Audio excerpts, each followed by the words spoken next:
do Senhor, meus alunos, aula 4, matéria Profeta Menores, e hoje o profeta Obadias. Vamos, então, conhecer um pouco mais acerca desse homem de Deus, acerca desse profeta menor, que de menor só tem a questão do conteúdo, porque a profecia dele contra Edom é tremenda. Os edomitas são descendentes de Esaú.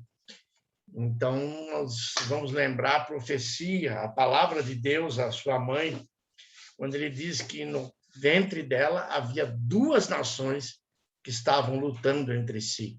E durou por muito tempo. Inclusive, os edomitas ajudaram em duas invasões, né? Duas invasões de Jerusalém, e eles participaram. Mas vamos, então, ao nosso slide, vamos, então, ao nosso livro, vamos, então, à nossa matéria. Você já sabe, curso médio em teologia, ok? Deixa eu aumentar meu quadradinho aqui, beleza. O autor do livro é o pastor Reinaldo Pinheiro, um grande amigo. Eu estou dando a aula, e o Fagner é quem fez todas as artes dos nossos slides. Então, livro de Obadias, profeta menor, contexto histórico, verdade e prática, quem eram os edomitas, a soberba de Edom e a retribuição. Seria a divisão do livro de Obadias. As dicas estão aqui. A minha cabeça ficou legal na cara do rapaz aí. Seja organizado, anote tudo, leia o livro, responda o questionário. Vamos lá? Bons estudos. O autor desse livro é um profeta chamado Obadias. Espera aí, deixa eu acertar aqui para a gente... Aí... É um profeta chamado Obadias. E quem era Obadias? No livro não é mencionado sua genealogia, nem outro pormenor a seu respeito. Obadias é um nome comum na época, e 12 ou 13 pessoas tinham esse nome, e são mencionadas na Bíblia em 1 Reis, 2 Crônicas, e vai por aí adiante, tá? Dependemos da data da profecia para tentar localizar a data do livro, entendeu? E nós temos duas datas possíveis: 840, uma data anterior, transformando o livro de Obadias num dos livros proféticos mais antigos da Bíblia, ou 586, já aqui na invasão da Babilônia por Nabucodonosor, na última invasão de Jerusalém, a queda de Jerusalém definitiva, ok? Então, como ele não cita reis, ele não cita plano de fundo, nada, então nós não temos certeza para saber quando a data que foi escrita. A única alusão histórica diz respeito a uma ocasião que os edomitas festejaram demais a invasão de Jerusalém e até tomaram parte em divisão de despojos. Então, não fica claro, porém, qual invasão Obadias tinha em mente, a considerar que houve uma quantia de 5 invasões. Sejam elas, aqui escrito, só dizendo a de Sisaque, rei do Egito, a dos filisteus e árabes, a do rei Jeoás de Israel, na guerra civil que teve, né, entre Israel e Judá, a de Senecaribe, rei da Síria, no reinado de Ezequias, essa aí é bem conhecida, e a dos babilônios, enfim, que durou de 605, e que houve em duas, né? E na segunda, a queda definitiva de Jerusalém, ok? Acredita que Obadias profetizou em conexão com a segunda ou a quinta invasão, que é quando há uma comemoração dos edomitas sobre queda, sobre destruição de Jerusalém, né? A destruição de Jerusalém por Nabucodonosor parece a menos provável, tá? Porque ser bem aqui próximo, porque não há nenhum indício que o livro do profeta ele relata a destruição completa. Entenderam? A não ser a questão dos despojos. Então, nós gostamos de pensar que a data mais provável para o livro de Obadias é 841 a.C., transformando esse livro numa das profecias mais antigas. Contexto histórico. Gira em torno da destruição de Jerusalém, a invasão e a destruição. A profecia tem um estreito relacionamento ligado diretamente com os escritos de Jeremias 49, 7 a 22. E podemos concluir que ele estava vivenciando o mesmo contexto do Jeremias, por isso, tá? Quando escreve o livro de Lamentações. Então, conhecendo o contexto desse, sabemos qual seria o contexto de Obadias, mesmo que ele próprio apresente informações mais precisas. E o tema do livro é o juízo de Edom, ou dos edomitas. Liga de resistência à Babilônia. Houve um conluio, um grupo de pessoas, uma conspiração contra a Babilônia. Em 594, Psamético assume o trono no lugar de Neco, do faraó Neco, e forma, então, uma liga de resistência à Babilônia, que na época está ficando muito poderosa, muito forte. E nessa liga juntos são Edom, Moabe, Amon e Fenícia, correto? Embora não tenha se aliado de imediato ao rei Zedequias, acabou cedendo e se associou à liga em 588, e você vai lembrar de uma das profecias, se eu não me engano, de Jeremias, que diz: por que você confiou em Neco? Por que você confiou no Egito e não no seu Deus? Interessante isso. Em consequência disso, Nabucodonosor veio e marchou sobre Jerusalém por 18 meses. Ali você vai ver algumas descrições terríveis, como mães comendo seus filhos assados nas próprias fezes, tomando urina um do outro, porque o cerco foi o pior cerco de Jerusalém. Olha lá. Parte para o canibalismo, porém, esse juízo que levou uns aos outros a se devorarem mães, já havia sido declarado pelo Senhor, que advertiu Israel, os israelitas, que isso aconteceria se eles havessem desobedecido o Senhor. Deuteronômio 28. E, em meio a essa situação desesperadora, Jerusalém foi tomada e totalmente destruída em 586 a.C. No verão de 586, os babilônios entram na cidade por uma brecha aberta nas muralhas. O rei Zedequias foge, mas é preso em Jericó, sendo dali levado a Ribla, onde seus filhos são mortos e seus olhos são vazados. E, por fim, ele é levado preso para a Babilônia. A verdade prática do livro de Obadias, ela consiste em não se alegre com a desgraça alheia, não se alegre com o tombo dos outros, não festeje a dor, mesmo que seja o seu inimigo.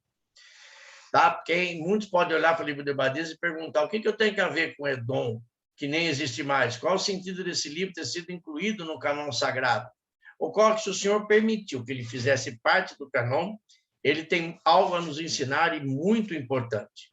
O Senhor quer nos mostrar como não fazer, ou seja, mostra o mau exemplo dos edomitas, certo? Ao se aproveitar da fragilidade de Judá quando essa cai diante de Nabucodonosor.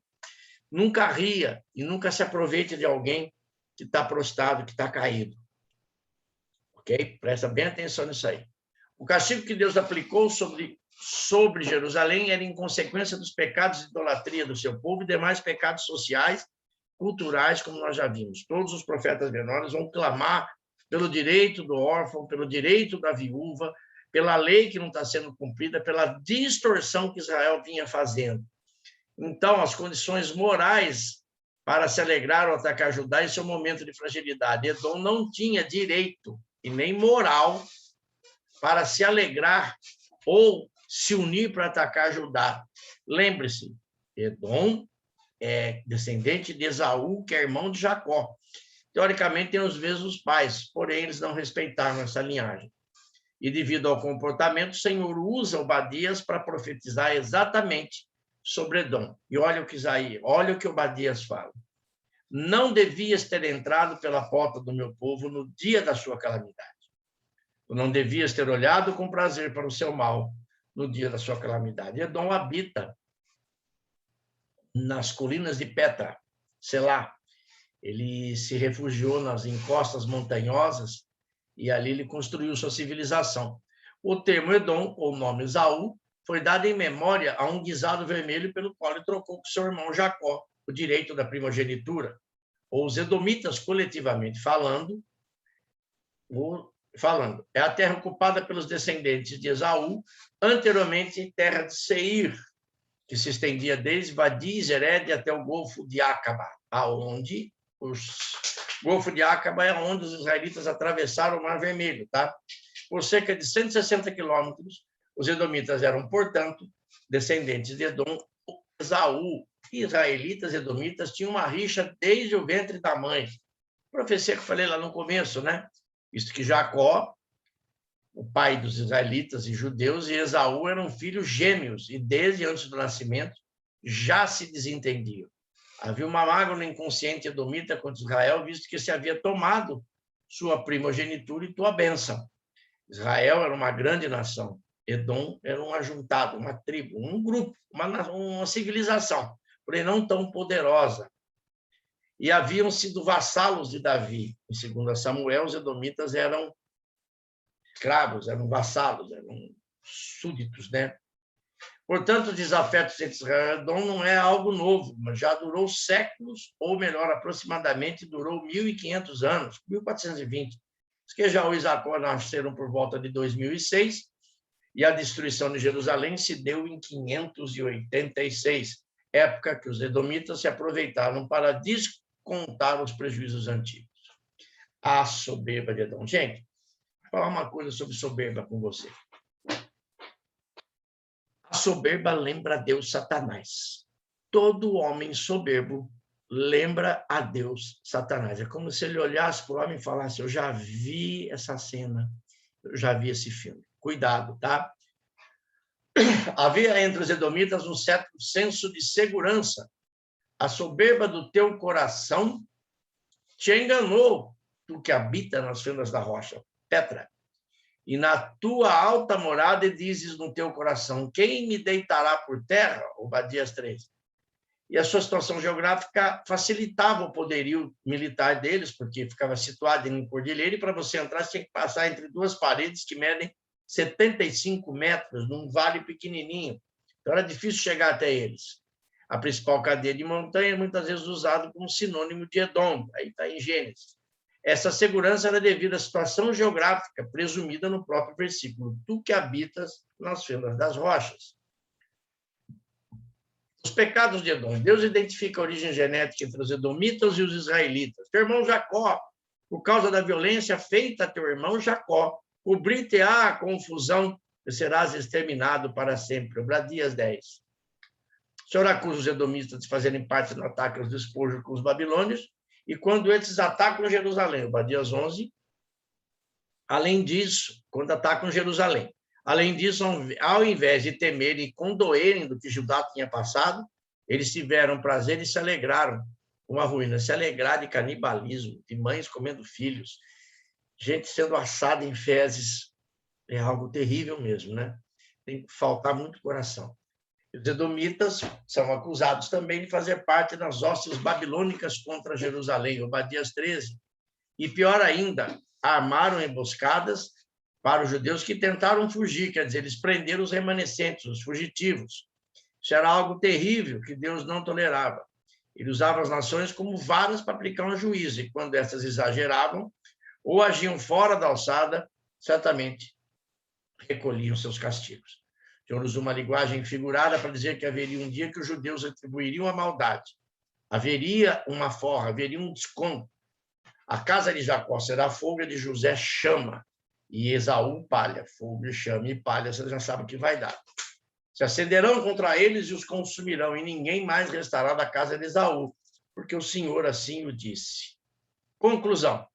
Há relatos que os judeus, nos períodos dos Macabeus, tá? 1ª e 2ª Macabeus, venceram os edomitas em 109 a.C. O Senhor conclui o livro de Obadias falando sobre o julgamento contra os edomitas e a soberania do seu reino. Você tem que entender que Herodes era um edomita. O Herodes o Grande, ele era um edomita. E é interessante você pensar que um edomita, na época de Jesus, ocupava o trono de Israel. E o rei, ele não poderia nunca ser rei, porque ele não era nem Israel. E aí você entende que Jesus unifica o reino, o sacerdócio e a profecia. Não havia profeta, João Batista tinha morto, então o profeta é Jesus. Não havia rei, porque edomita não podia ser rei. Jesus é o rei. E não podia haver sacerdote. Estava tudo errado. O sumo sacerdote eram dois, Anás e Caifás. Estava errado, então o sumo sacerdote é Jesus. Ok? Como fazer a prova? Aí as indicações, como foi na matéria toda, você já deve saber e sabe como faz. Então, uma boa prova, um bom aproveitamento da matéria. Deus te abençoe grandemente, meu querido. Grandemente, tá? Desculpa essa tossinha chata, minha garganta está um pouco irritada. mas que você possa estar aproveitando o livro de Obadias, que apesar de pequeno, é muito profundo, muito carismático, ensina muita coisa. Que o Senhor Deus e Pai, então, nos abençoe e guarde e possa estar ministrando no seu coração através dessa aula. Deus te abençoe. Até a próxima aula. Profeta Jonas. Se Obadias, ele é o servo de Yahvé, Jonas quer dizer pomba. Até lá. Deus te abençoe.